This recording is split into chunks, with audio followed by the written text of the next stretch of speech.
Hi, everybody.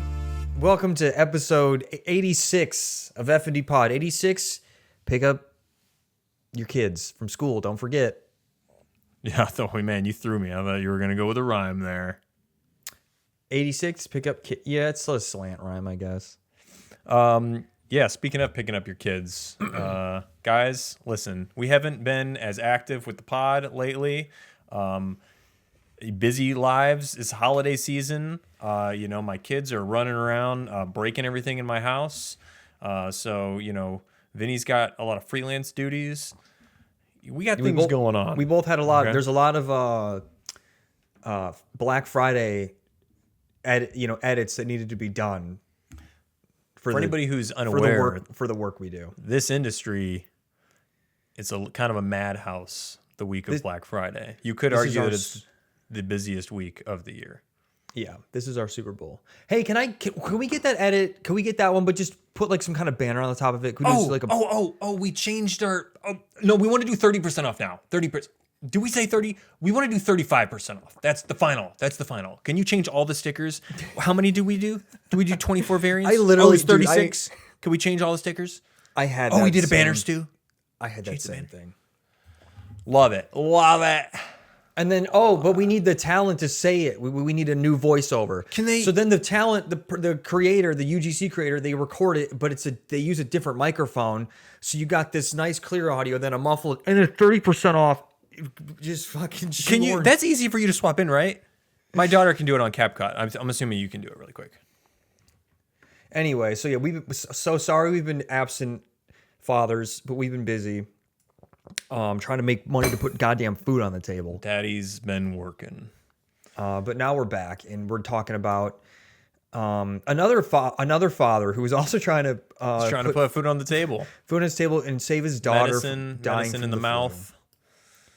We're talking about The Running Man.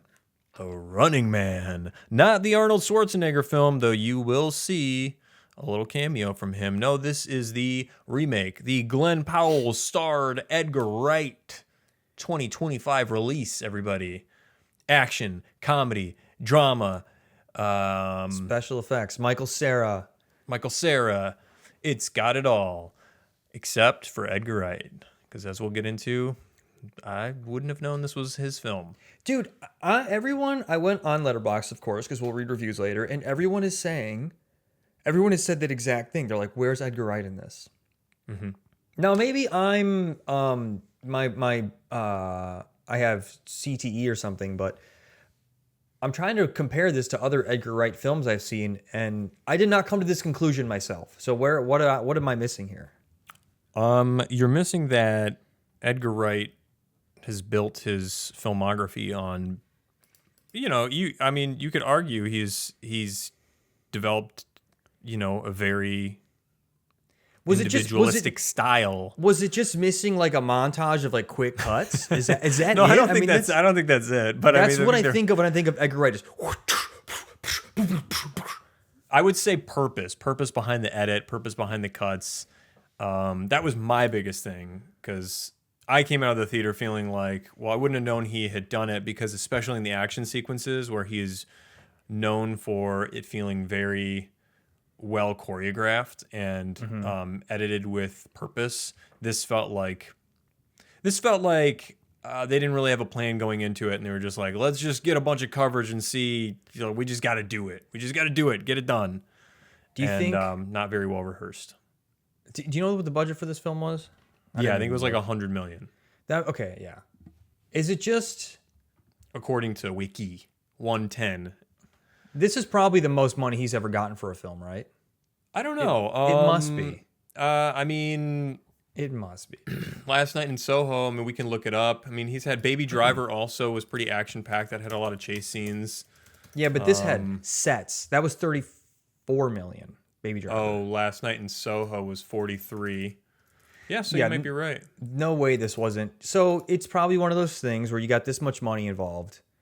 It just, you can't move, you can't be nimble, can't be quick, can't edit the candles. Do you think that that's what he ran into? Do you think that he was like, I want to do my thing, and they were just like, Edgar, sit down, okay? No. The money talk, okay? No. We're gonna do things the Hollywood way. You know, because when I think about, the camera was just too big. They're like, listen, we have $100 million. We have this red RE compilation camera Throwing out words. that has, the camera was probably this big. So how do you move it around? That's like the Christopher Nolan question. What? I just like, yeah, when he shoots on IMAX cameras, and those are notoriously huge. And then also, like if you're shooting with some of them, then I think they have to be put in a special box or something to make them more soundproof. Quiet. So that, Yeah, I like if when we get that, when we reach that level, I don't want a camera that's bigger once it reaches rocket launcher kind of style holding proportions. That's it. Like That's the limit. That's too much. The camera should always be able to be manned by one. Well, you have your DP and maybe an AC, maybe pulling focus off to the side. But I like the idea. Like, look, I want my camera to be like a human head, with maybe some handles off the ears. Like nothing bigger than just like, as if I were to rip your head off, skull size, and just shoot it through your eyes. Give me a skull cam. Give me a skull cam. Because when you're at the $100 million level, everything's bigger, bulkier, moves slower, and you got way more people yapping in your ear going, why are you cutting it like that? And he's like, have you not seen do you not understand how I built my career? This is kind of my thing. My thing is to do the snap, zoom, close-up, montage, whip pans. And they're like, Edgar, not anymore. It's not. See, dude, how do you whip pan when the camera's 400 pounds? Well, I don't actually know what they shot this on, so...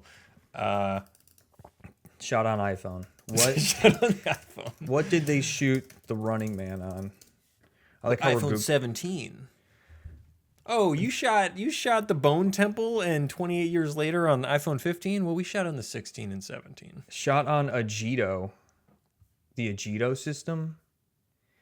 Used a DJI Ronin 4D. What the fuck? I don't know any of these words, dude. The Ronin is like a Steadicam. It uses a variety of cameras, including, if the AI overview on Google is correct, Arri Alexa 35. Well, we know that AI searches have done us wrong in the past on this pod, so I wouldn't trust it that much. Agito. They said they're an Agito system. Sure. My favorite part of AI, if we could just digress a little bit, is just the hallucinations. We've probably not talked about that, but the stuff that, like... If that doesn't scare people, that when you ask it questions, it doesn't say, I don't know. It just makes shiz up. That's more concerning to me. And everybody's just like, oh, AI is hallucinating again. Silly AI. But is it a lie? I don't. Is hallucination the correct term for this? That's the real question. Because people have also come back and been like, no, you're wrong, it's this. And then the AI will be like, oh, you're right. Yes, that's the correct answer. It's like, okay, well, that's not what you said before.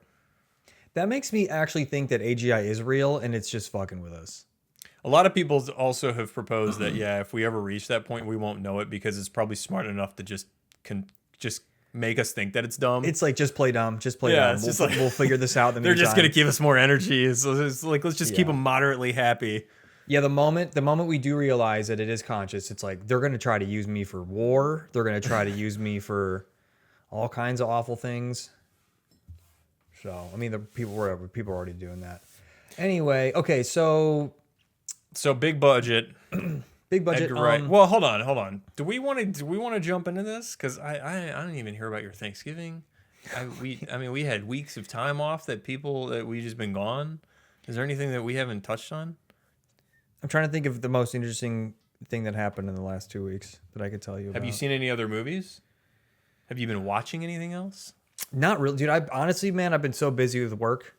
I really haven't had time. That's sad. I'm gonna maybe go see Begonia tonight. Well, Begonia off with you. Yeah.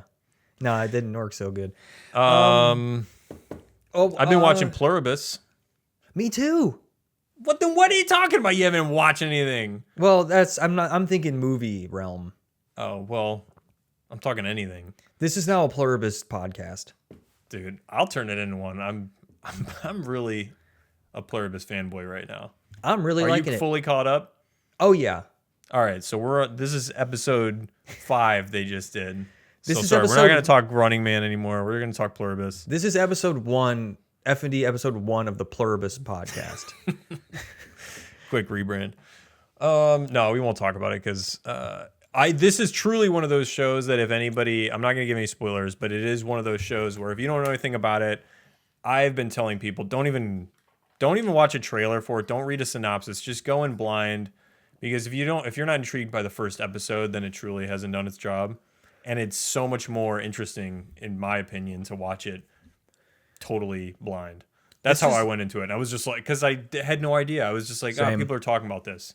And then watching it, I was like, wait, what is this about? Yeah. So I did read I read a little thing. Is this going to spoil it for anything? No. But Vince Gilligan was talking about how with Breaking Bad and Better Call Saul, he's like, I wrote, I've done these shows with these two anti-heroes. I didn't want people to think I was a one-trick pony. So this is the first time I'm writing a show that is like, there's like a proper hero. I personally, she is so annoying, but that's just her doing a good job acting, because the character, and now I will not give anything away, but I'll be like, would you just chill out? She's so like on edge the whole time. Like the character, this is one of the few shows where like I will of course will continue to watch it, but I kind of hate the main character. Yeah, well, I think that also will probably change. I think that he's a seasoned showrunner and creator, and I think that like he's smart enough to know that when people are at their limit with. Yeah. Vince also said something in an interview that I always really liked about Breaking Bad, is he was like, I've probably said it on this podcast before. He's like, I don't need people to like what Walter White or any of my characters do. I just need them to understand why they're doing the things. So in my mind, I agree with you. I'm like, oh man, it's just hard to watch. But at the same time, I'm like, this kind of tracks though. If you understand everything, like her whole history and her whole thing. Yeah, it makes sense. That is a good point. That's kind of the brilliance of the show. Dang, I really wish we could talk about this. No, I don't want to.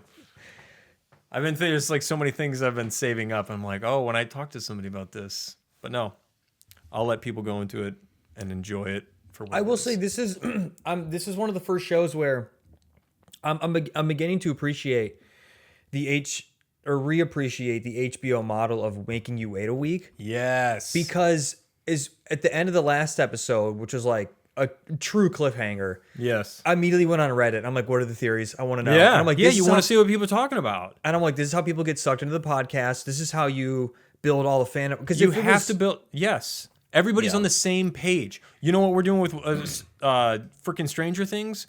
Now my wife and Julie and I, are trying to blow through it because they released 4 episodes already. And she's like, we have to finish the 4 episodes because people are posting stuff online. I'm like, that's a Netflix. That's that release problem. And I don't like it.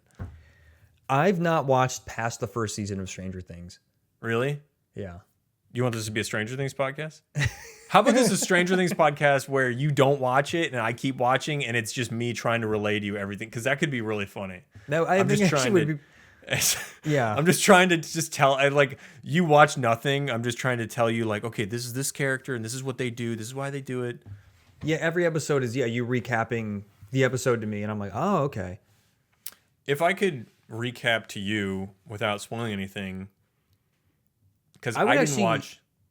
Sorry, go ahead. I was just gonna say I didn't watch any of the previous season except for the first episode. So I watched 1 through 3, pretty much skipped 4. And when she wanted to watch it, I was like, what the heck? Like, I'll watch it. And she's like, don't you want to recap or want to know? And I was like, nah. And honestly, I don't feel like I missed much. Don't need it, yeah. Yes, you could argue probably a ton of stuff happened, but Stranger Things is one of those shows that I think that works in that way because you just kind of go into it for like it's shot really well. It's funny. It's got some awesome action scenes.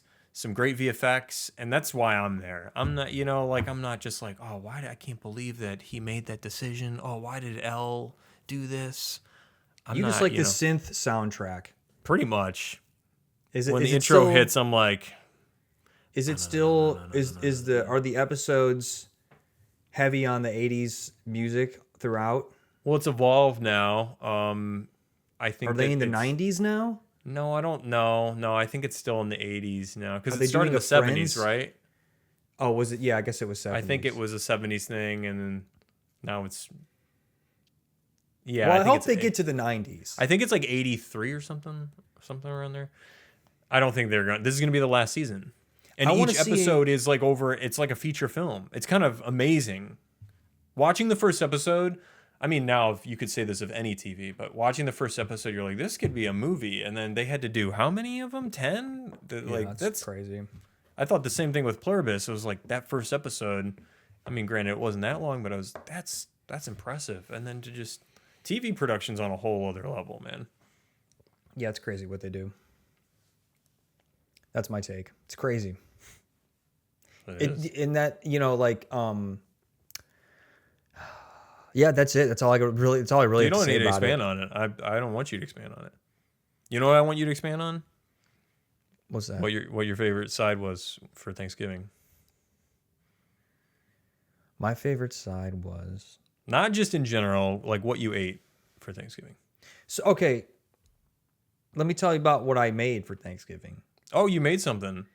Yeah, you say that like, God, the way you say it. There's so much subtext there. Like, fuck you, dude. No, dude. Fuck you, man. Look. The You subtext told me was before we clear. started recording that you got invited to a friend's. Yeah. How am I supposed to know it was like a potluck situation? They could have been like, yo, Vinny, dude, I'm 12 dishes deep. Just come eat some of this. Sure. Well, listen, I was put in charge of the salad. Okay. Oh, wow. So, but here's the thing about it. I was sent. I'm like, well, there's salad. You could do a salad a bunch of different ways. Endless mods to a salad. Yeah, for sure. Lots of salad choices. I was given a list. So Sam's mom sent him a list of like ingredients, and then Sam sent a list to me. And the list, The list was already set up for you? Like, this is what you can work with? Like, we won't eat salad without this stuff? I'm confused. she was like, he sent me like, okay, here's like, because again, you could make salad a bunch of different ways. So I was given a list of things to put in the salad. Interesting. It's like they didn't trust your judgment. Which was fine. I didn't really because I didn't really feel like thinking about it. Give me a list, I'll put it all together. So there was like probably 12 ingredients on there, but there was a lot of it was like either or. Do this or that. I put everything in it. Oh. Yeah. So we Risk had taker. a spring, but I didn't realize that was the case. I spent $75 on all the ingredients for this salad. I was spring mix, pomegranate seeds, figs, apple, pear, walnut, pecan, almond slices, goat cheese. I think that was it. Grapes. Yeah. Oh, man. Yeah, that's heavy duty salad. That sounds great. But also, yeah, there's a lot going on. What was the dressing? It was a big hit. Bro, when you got that much fruit in a salad, personally, I think you don't need dressing. So did you dress it or not? Well, Sam's mom, she made one. She just whipped up a real quick It was like a light vinaigrette. light vinaigrette. Yeah.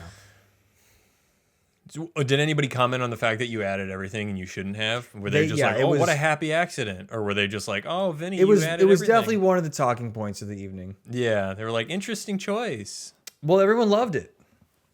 That's a happy accident, my friend. It was a big hit, dude. So my favorite side was the one that I made. And what about you? And you cooked the turkey. I did. What method did you use as the head of the household? What executive decision did you make on I turkey cooking? I mean, the decision was easy because I wasn't going to go buy a thing to deep fry it or like a smoker to smoke it. So we roasted it. And Bro, you see enough videos of people deep frying their turkey, the thing exploding. It's an accident I'm waiting not to trying happen. Yeah. Also, I don't care that much. I don't Like, I know people are like, oh, you haven't traded oh my gosh, it's amazing. Like, yeah, sure, it's probably good. Do I want to put the effort into? No. I thought the oven roast was fine, and we put it in soup, and we're having that. But my method was I brined it. I brined it for 24 hours before, and then popped that sucker in. Stuffed the cavity with we did like garlic and onion and some like rosemary and stuff. And then I realized while I was cooking it that my meat thermometer was broken, and I put it in. It wasn't giving me the right readings, and I was like, oh no. So I had to race over to my in-laws to get theirs. And when I came back, it was done. And I was like, I hope I didn't overcook this. But it ended up being good. I'm happy to hear this. I'm happy to. I mean, it was honestly, it was kind of a little stressful. How many people? Because I think it's like a litmus test, you know, especially for like hosts. Everybody's thinking it in the back of their mind. They're like, oh, are they going to screw up the turkey? You know, like, okay, they want to host. They're going to do it. It's definitely become a, what do I want to call? I guess, yeah, it is. It's like a litmus. It's like some kind of, it's a test. Yeah. It's like, okay, can they handle it? Yeah. I think as a society, we put way too much pressure, but it's actually fun. Actually, I think more pressure. You think more? Yeah, I think it should be a bigger. Comes in and grade it. I think it should be a bigger deal. I think if you mess it up, you get shamed. Mm-hmm. I mean, I would just like to up commercials. There's commercials like of people with their ovens on fire, and there was just one I was watching the football game that day, and somebody took their turkey out of the oven and it was on fire, and I was like, this is just such a cliche now. How do you even do that? Yeah. But overall, very good. I liked the sweet potato casserole that my wife made. And dude, I've been eating leftovers. Today was the first day that I stopped eating leftovers. I had lunch and dinner Friday and Saturday. And Leftovers. pie. It was awesome. What's your favorite kind of pie? Back to reality. I mean, that's shit. Just dude, to get fucking shit pie. Interesting. No, I love pumpkin, but you know my favorite pie is Miles Farmers Market has a sort of a chocolate French silk pie that it's just heaven on earth.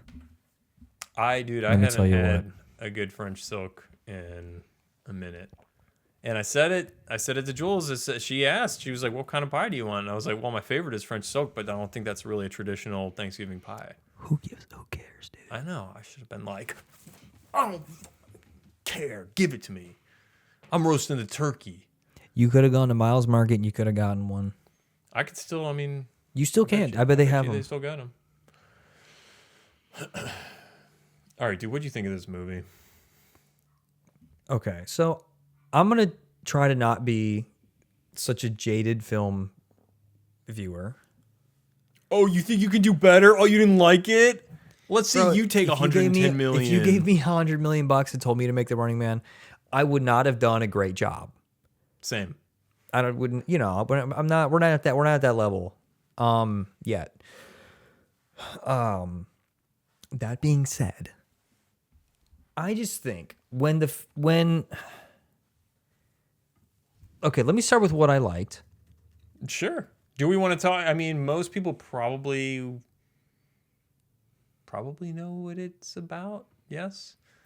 If you should have, if you're spoilers immediately. Glenn Powell plays a very handsome man, but poor man in a dystopian future world where him and his wife cannot even provide the basic necessities of medicine to their very sick child. And so after watching a string of TV shows that all showcase different, you know, satirical takes on American reality shows where you win money to make a fool of yourself or injure yourself, he decides, I'm going to go on The Running Man, which they award you money the longer you elude capture or death. And they send headhunters, like bounty hunters, after you that are basically allowed to kill you on the spot if they find you.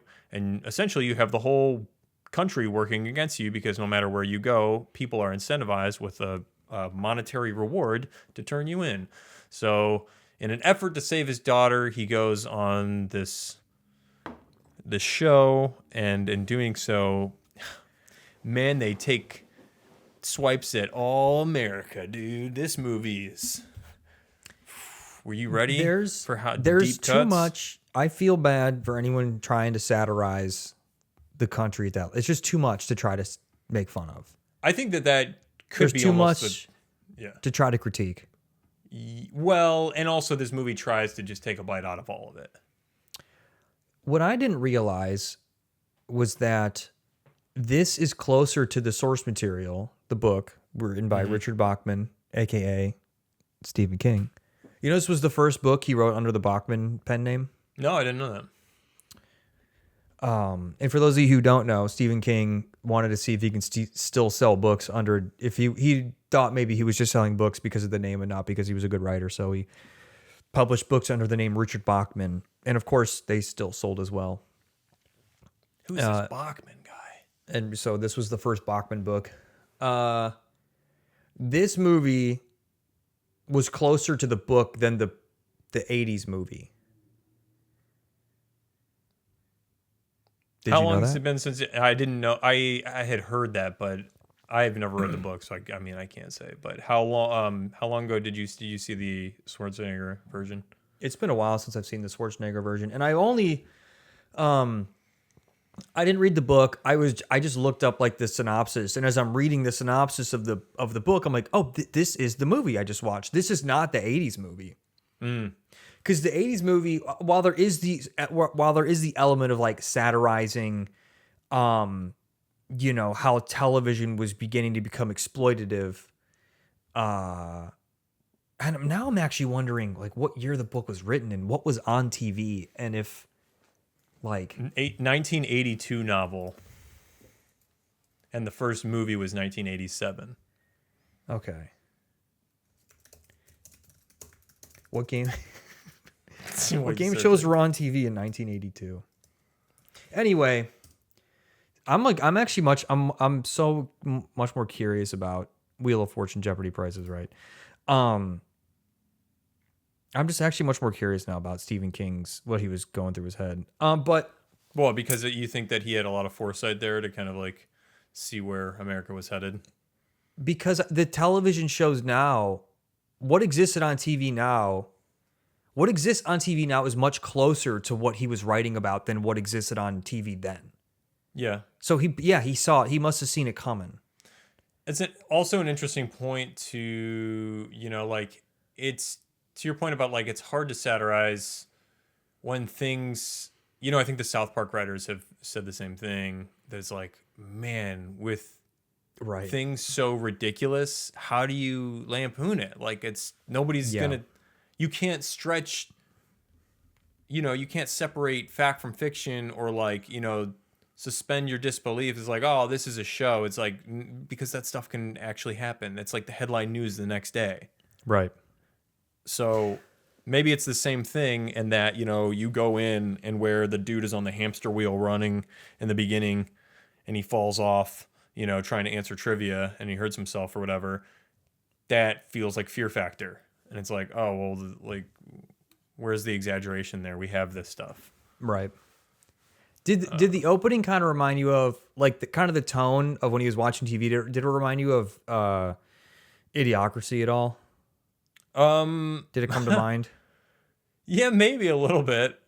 Honestly, I kind of wish it was more like Idiocracy. I wish the movie didn't take itself so seriously. That's one of my probably You thought that movie took itself seriously? I think that, yes, I think that the tone was all over the place, but I think that performance-wise, I don't think they like had enough fun with it. I suppose. Okay, so here, let me go back to the point I was trying to make earlier, or what I was getting on.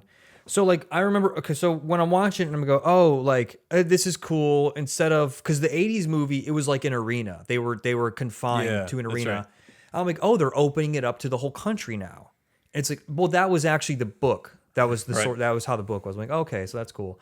The ending, just to go right to the ending. Okay, yeah, go for it. Hey, spoilers, everybody. Well, in the book, he flies the plane into the building. Okay. And he kills himself and everyone in the building. Okay. And this movie neuters it. they do like this, like, which I can appreciate using like a tool of the time, like the YouTuber, like the conspiracy YouTuber, to like explain. But I'm just like I'm like tired. Like I felt like I was in the running man. By the end of the film, I'm tired trying to keep up with everything that's going on and like all the explanations and the this way and that way, and you don't see this coming. And I'm like, yeah, I was kind of, my brain felt kind of fried getting by the time they were done trying to explain everything. It was a lot. It was a lot. There was just way too much going on. Yeah. So that's my big like why I didn't like it. There's just like by the end of the film, the motivations were all over the place too. I just felt like a lot of shit was happening. Like when he's on the plane and he gets showed the footage of his family being killed. It's like, have you not seen how they manipulate people this whole time? Have you not seen how they could just make shit up? Like, you're just gonna believe this? Yeah, I mean, he's seen it with his own videos, you know? Yeah. Like, he's... So there was just like I just felt like this is a classic third act problems. Yeah. Where they get to the point where they have way too many loose ends to tie up and they don't know how to do it. But what I like, Michael Cera's great. I like his little fun house of horrors. That was Yeah. definitely kind of the goofier vibe that I thought they were gonna go with, you know, take more so.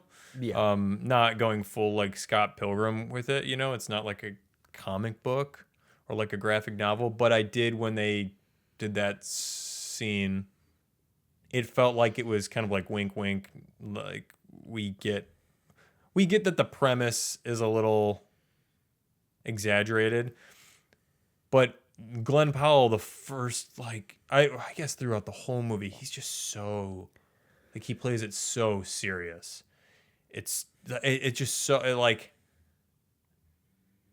it's hard. It was hard for me to separate the seriousness in which he, like, carried the character with the kind of goofy world that they were building around him.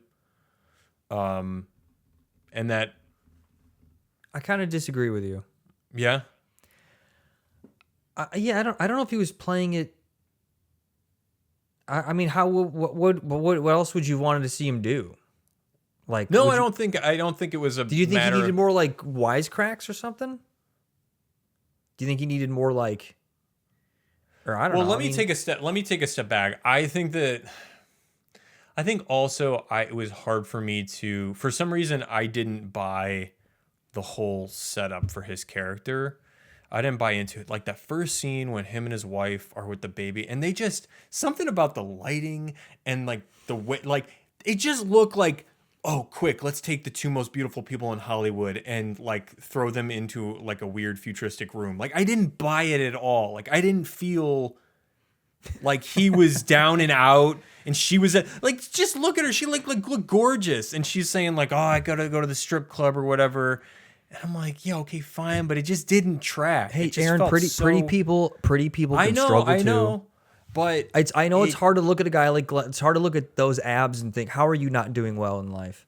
I mean, But you know, I mean, but that's the other thing. He's like so fit, and I don't know. And weirdly enough, I mean, Arnold Schwarzenegger in the original, I mean, yeah, he's a fit dude too. But I don't know, for some reason, especially with him, I just imagining him being like, I just can't afford this medicine, and he's just like ripped. He's got these huge biceps. He's like, what am I gonna do to get this? that's medicine? like if you bought less chicken breasts, you could buy. You could have bought medicine for your daughter. Gotta get my 200 grams of protein in.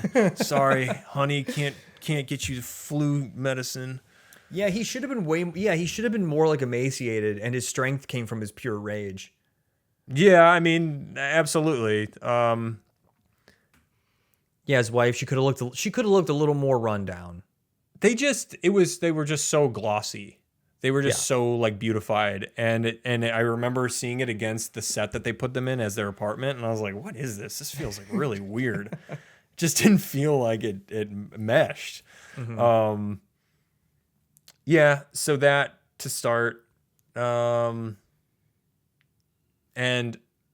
the one thing I wanted to bring up is the action. We kind of already touched on it, but some scenes were almost headache inducing.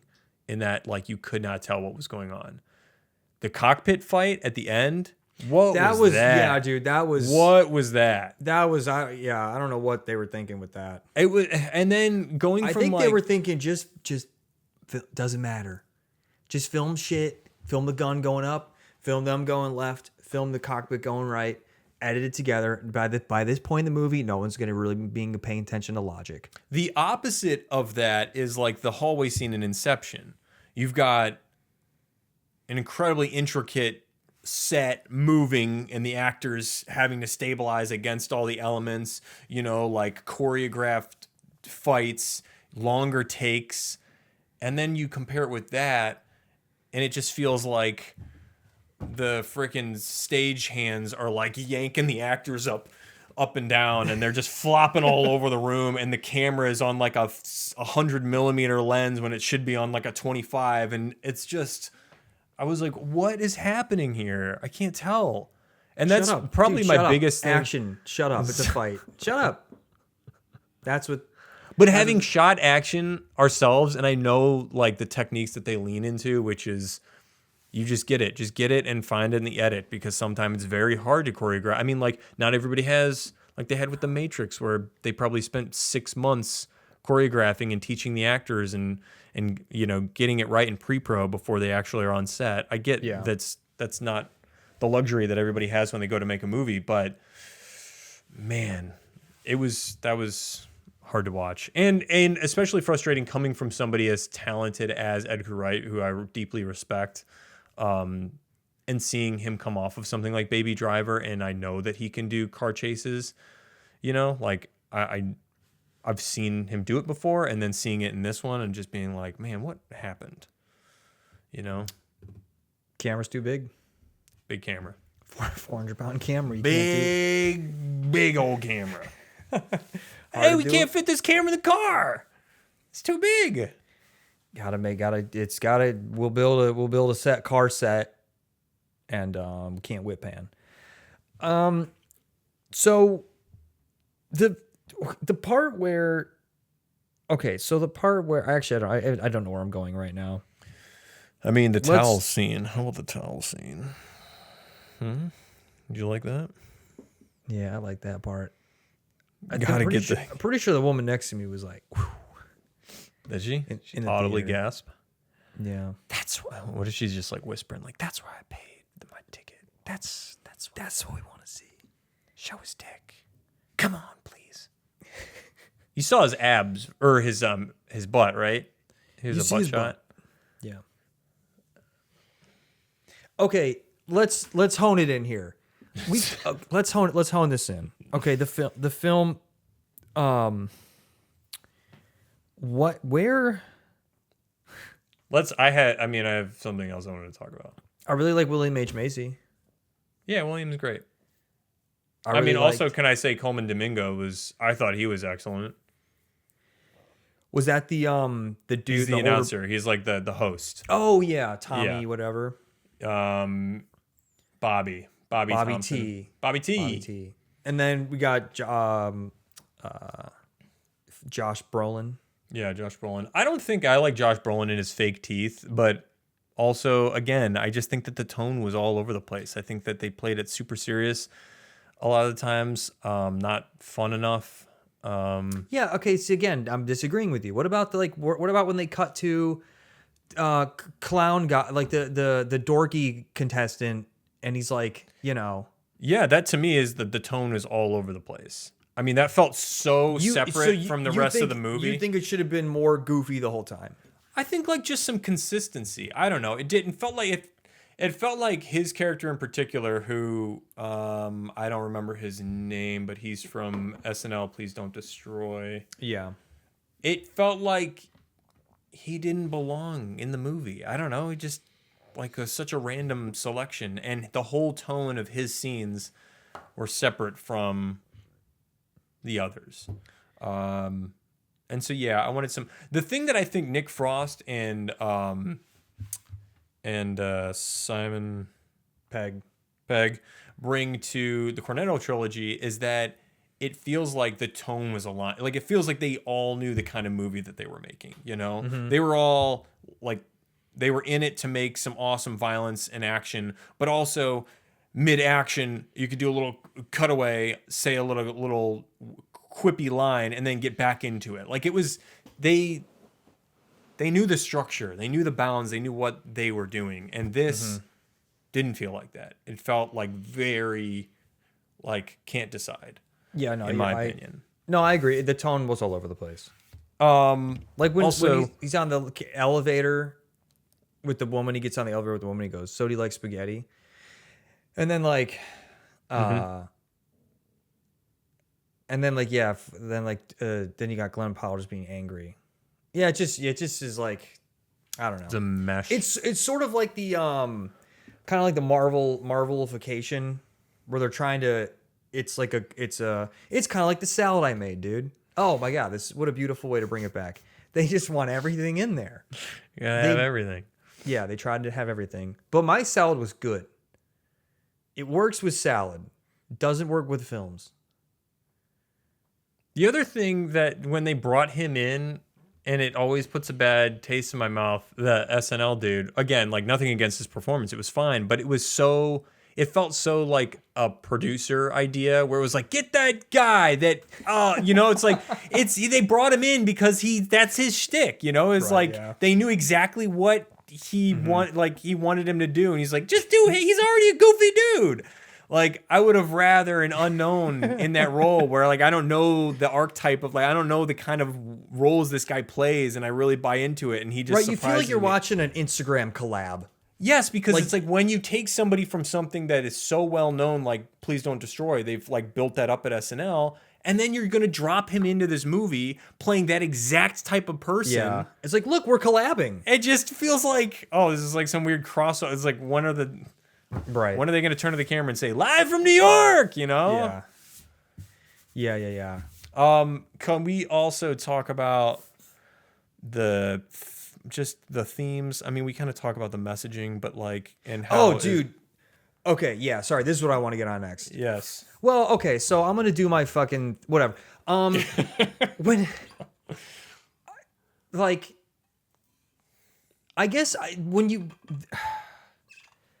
So there's the network, which also did they try to like make it like Netflix with the N? It just I didn't even notice. Is that what it was? It was an N. Well, yeah, there was like a big N on everything. Oh, okay. And it just made me think. I wonder if they were trying to just kind of compare it to like make fun of Netflix. When you have a film that is about, like, to put this much effort into a movie, and like at the end, like what the message is supposed to be. And it's kind of like we get it, man. It's like we live in a dystopian capitalist hellscape. There's one company that rules everything. It's like I would have rather used the money to like help people than make a film than to make a film telling us about this, satirizing the situation we live in. And again, I'm glad people got jobs. People did get. There were jobs for people to make this movie. Like, that's cool. I'm glad Hollywood, whatever. But yeah, by the end of the film, I'm just thinking, like, I don't need this messaging in a movie. Like, we get it, man.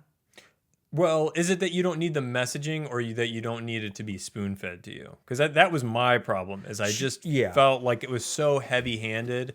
Everything about the movie also felt very heavy-handed. The exposition, holy cow. It felt like every scene they were, like, holding your hand, being like, and this is what's going to happen if you don't listen to me. And this is what happens this, and now, and this. And I'm like, yeah, okay, I get it. And then, yeah, just it was like a kid at a college party smoking weed in the corner being like, you know what the problem with America is? Like, that's what it was. It was like as if they just transcribed everything he said onto the paper. Mm-hmm. And there was no nuance to it. There was no any critical thinking. It was just what it was. Yeah, it was. It was like sort of the baseline cynicism about the country. Yeah, America that, like, bad, everyone, capitalism bad. See, this does now again. This makes me wish I was more familiar with the source material, because I feel like, was like with Stephen King when he was writing it, like in the book, Like, is it that much more nuanced even? I mean, it must maybe, but also, at the end of the film, like I guess the book is just very dark. I mean, the end of the book, he has the dude crash the plane into the building. Yeah. Yeah. So this movie would have been so much better if he just crashed the plane into the building. Interesting how, as heavy-handed as it all was, they don't I mean, I guess they don't want to discuss AI. They don't want to like bring up actual like, mention AI. They kind of do though, like when the way they're manipulating the videos. But that's what I mean. That's what I mean. It's exactly like that, but they're just not saying it. So, which seems like very, I don't know, like this is the first movie in recent memory with, like with everything happening with AI where I'm like, oh, okay, they're discussing this, but they don't label it as AI. It's just kind of like, oh, well, you can doctor videos. But this is kind of the weird realm that we find ourselves in, especially with the mass release of Sora or whatever, where kids that are 10 years old can make a realistic video that goes viral and confuses millions of people, and nobody would know better. I'm getting messaged weekly by family members and friends, either, haha, did you see this news story? Or, oh, look at these funny videos, and it's all fake. It's all fake, and they have no idea. And I'm like, this is such a huge problem. And the movie just kind of glosses over it by being like, I didn't actually say this. You made me say this. And that's kind of it. I don't see, but I don't know that it's glossed over because I think we have enough of an understanding that that's happening that you just, like they show the woman, pleading for her life from the car. And then they're looking at they're like, oh, wait, we're not actually doing that. Yeah, no, I understand that I'm just saying the implications of such tech. Yeah. It's just a device that the evil people use in the movie very quickly to get their way, but it's never like a bigger plot point that the characters are dealing. I mean, I guess in a way it is because they're manipulating the public. But to go back to your point, if they had said AI, you would have been like, and they're spoon feeding this to me. Maybe. I don't know. I guess I don't need it to be that it's said that it's, this is AI. It was just like I was looking for a little bit more in regards to that choice, Yeah. But either way, that was kind of like the most topical. I think everything else just felt very like, yeah, man, we've been talking about this. We've been talking about healthcare and like the ultra rich and the Mr. Beasts of the world making us do. By the end of the film, just like sitting there with my arms folded, like, why am I in this theater right now? Like, I didn't need. And well, that's my point. That's my point. Why I wanted it to be goofier is because when it feels serious, I guess. And, it's like, dude, I already know this, man. Like everybody's living this. Everybody kind of. Like, and I wasn't even able to have fun with it. I was just like, yeah, okay. Yeah, you know what I missed was in the 80s one, the opera themed Hunter. I guess I was missing that. Because they had this McCone guy and he was all like dressed up like an actual an actual mercenary. I'm like, what are you talking about? That lead masked Hunter, Lee Pace, I think. Yeah, who's at the end? Yeah. I'm thinking, where's the silly costume? I know, man. Like McCone, like what? Like, give me some Warriors style, like I don't know, just some roving band of like weird, eccentric. Yeah, it was too. I mean, you could even argue that they could have taken a step farther with like, like even Coleman Domingo, like the Bobby T character could have been more like Chris Rock in Fifth Element, like it. Yeah, they could have gone further. You mean not Chris Rock? Chris Tucker. Sorry, Chris Tucker. They could have gone farther with it, but really. But what are you gonna do? Yeah, those are my gripes. Those are my. Yeah, we wanted differently themed assassins. We wanted Captain Free. Oh, that's right, Jesse Ventura. Jesse the Body Ventura was Captain Freedom. Dynamo, that was his name. Buzzsaw. Yeah, you had Captain Freedom, Dynamo. You had Buzzsaw. Also, maybe some of that was lifted out of like American Gladiators. I don't know if that was on at the time, but oh, you're probably right. That's actually a Yeah. Maybe that was kind of what they were modeling it off of. The first film, that is. I don't know if any of those characters make an appearance in the book, but anyways. All right, should we wrap it up with some Letterboxd? Mm-hmm. I'm interested because I haven't really looked All right, at what they say. Let's start with the fivers. Oh yeah, the the first review just says liquid death. Oh man. Yeah, just the blatant liquid death. We're just gonna put an ad right here. Okay, hold on. Let me. Oh, I thought you had some pulled already. No, I didn't. I kind of.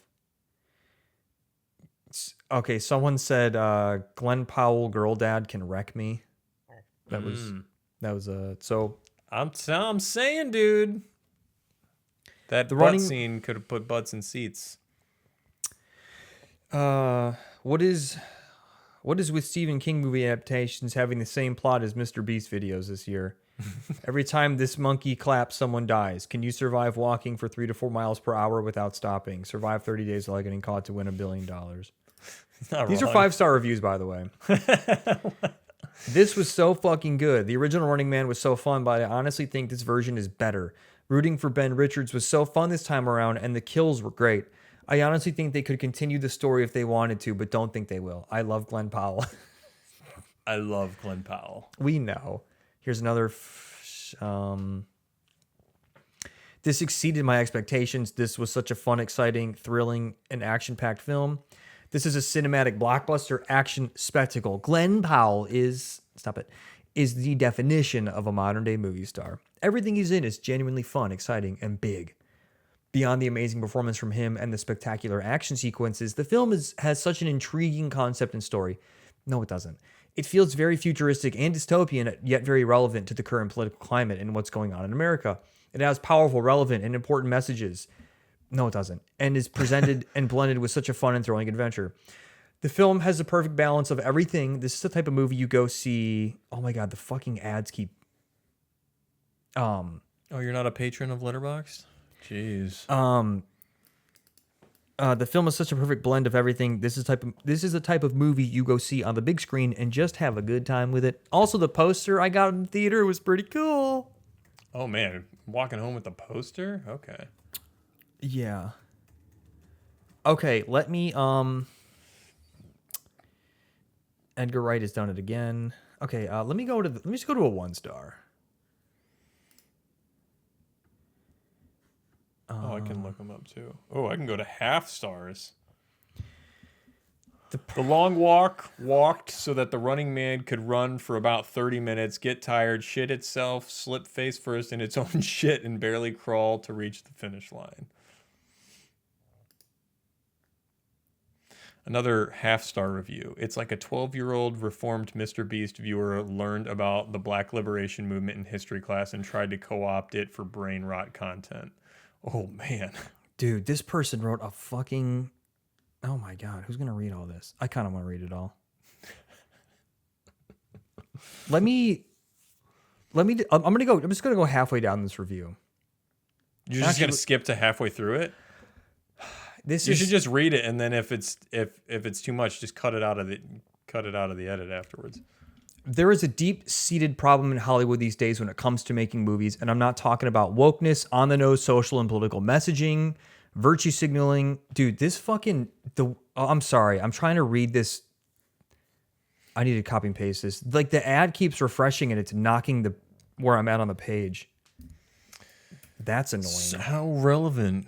Capitalism, baby. Is it not in your face enough? Is this a half-star or a 1-star? This is a 1-star. 1-star. Okay. Okay. Deep-seated problem in Hollywood. I'm not talking about wokeness, on-the-nose social and political messaging, virtue signaling, tokenism-focused casting decisions, the emasculation of men, the defeminization, desexualization of women, the neglect of, especially male sex drive, the misunderstood, misguided idea of strong female characters, and the emphasis of ideology over quality. All those are problems for sure, but not the ones I want to talk about today. That's just the preamble, Aaron. Whoa. The problem I want to talk about today is the total collapse of craftsmanship in Hollywood. the utter failure to create a simple action movie, at least on a fundamental level, that at least on a fundamental level works. I'm talking about how to write and structure a script, how to write reasonable, believable dialogue, how to effectively establish characters and stakes. I'm not reading all this shit. So let me be clear. This movie is garbage. There is nothing here that works. There is not even one good scene, funny gag, or cool fight action scene that I would check out on YouTube again. It is absolutely worthless, incompetently made, poorly written, acted, edited, and directed trash that has no redeeming value whatsoever. It is so bad I can't even give it my lowest rating, half a star, because that is for movies I actively hate. And there's nothing here for me to hate. I gave it my most dispassionate 1-star rating possible. I love this review. Because when even good, at times great directors like Edgar Wright seem to have totally forgotten the mere basics of crafting a coherent and functional movie. What hope is there left? Oh, because when... Okay. Fuck, where was I? What hope is there left? I knew Wright was in trouble when I saw the very disappointing Last Night in Soho a couple of years ago, but I never thought he was capable of this level of incompetence.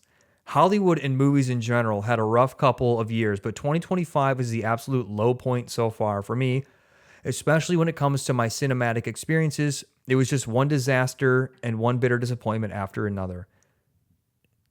Is he alluding to one battle after another there? At this point, I struggle to get excited about any new releases. I don't know. Maybe movies aren't just made for me anymore. This is not the cinema I grew up with or the cinema I discovered from the decades before I was born. In my opinion, what we get today hardly qualifies as cinema at all. The Running Man 2025 is just $100 million of nothingness. What a shame. You got to credit where credit's due. Who wrote it? And then he gives a list of like why the first one was better. And he mentions the soundtrack. And dude, I mean, no more lonely nights. Not wrong. With a restless heart, roll the dice. Yeah, just who look wrote up that? Restless Who Heart. wrote the review? Oh, the review. Sorry. We spent so much time on it. I feel like we should credit the guy. That was written by Gregor Kreka. Gregor Kreka. Well, there you have it, everybody. Some 5 stars, some 1 stars. Like everything that's released nowadays, it's either the best thing since sliced bread or the worst thing that cinema has ever coughed out of its anus. Because we live in such hyperbolic times that oftentimes we can't even agree if a movie is truly good or bad. Because here's what we're missing, everybody. It's nuance. We're missing nuance. Yeah, again, I just think $100 million movie that's satirizing, like inequality in America, that takes itself seriously, is just like, come on, what are we doing here? What are we doing? All right, well, that's The Running Man 2025. Glenn Powell starred flick from Edgar Wright. Vin, what do we got next? What are we gonna talk about next? What movie are we gonna do next? Yeah. Well, I'm gonna see Begonia tonight, I think. I'll try and begonia myself to the theater. Yeah, Begonia on over there, and maybe we'll talk about that next. I hear that's really good. Okay, I'll try. And then maybe we can do like some old obscure one, some fun obscure film. Okay. You, me, and Don't. We want to have Donut on. Donut wants to come back. Yeah, we got to do that still. Maybe we'll get Cooper on here. And then I don't know. And then, guys, ladies and gentlemen, we got to break it to you. We got to break some things to you. I didn't know if you wanted to say it. Yeah, no, I mean, we should talk about it. Vin and I are probably going to take an extended break again from the podcast at the end of this year. We got some big projects coming up, namely Meat Man. We're trying to figure out exactly how to finesse that into either a feature and or short, which we'll have more updates for. But regardless, let me just say this podcast we vamped it back up when we were raising money for Meat Man because we wanted to be out there. We wanted to say, hey, look, we're active, we're doing things. But now since Meat Man we need to kind of figure out a different course. the podcast, it sort of feels like a bit of a vestigial limb. Yeah, it feels like, man, I love talking to you. I love talking films. It's fun, but I also don't want to talk to you anymore. But also, I don't want to talk to you. And also, if we're going to spend the extra time doing something, like this might be better served making a sketch, dare I say, which we are trying to put together a couple new sketches. So we'll see if anything comes of that. But that's, I mean, you know, at the end of the day, we're filmmakers and we want to make films. And it's hard not just talk running about the them. podcast and also I'll say this. Yeah, say something. I think you and I, we've done enough talking. We've done enough criticizing. Let's put other people's money. Let's put our donators' money where our mouth is, and let's actually make something. And then let's be the ones who get criticized. I want to be getting up on the crucifix. Okay. I want someone to read 1-star reviews about our movie on a podcast. I want that to be the case. And after we make a couple, then we can come back. After we've walked the walk a little bit, then we can come on here with our highfalutin opinions and talk all the shit we want. Yeah, I think but that's fair. we've been out of the game a little too long. We've been hiding. We've been like hiding little cowards. Yeah. Let's have a little podcast and talk smack about all the big movies that come out, as if we can do better. Can we? Time will tell. Time will tell. So we're gonna take time is valuable. Time is limited these days. So we're gonna spend the time we have trying to make stuff instead of the podcast. So we'll give a proper send off. We'll do a couple more to probably gonna close end out the year. But then we're gonna refocus our efforts elsewhere. You know, and I know what you're thinking. How long does it take to do a pod? What do you watch a movie and record for an hour and then take an hour to edit it? Sure, but those 3 hours, even just spent in quiet meditation, with your subconscious, mining through your subconscious mind for the next great idea. Those are invaluable hours. Amen. All right. This was episode 86, The Running Man. FND POD.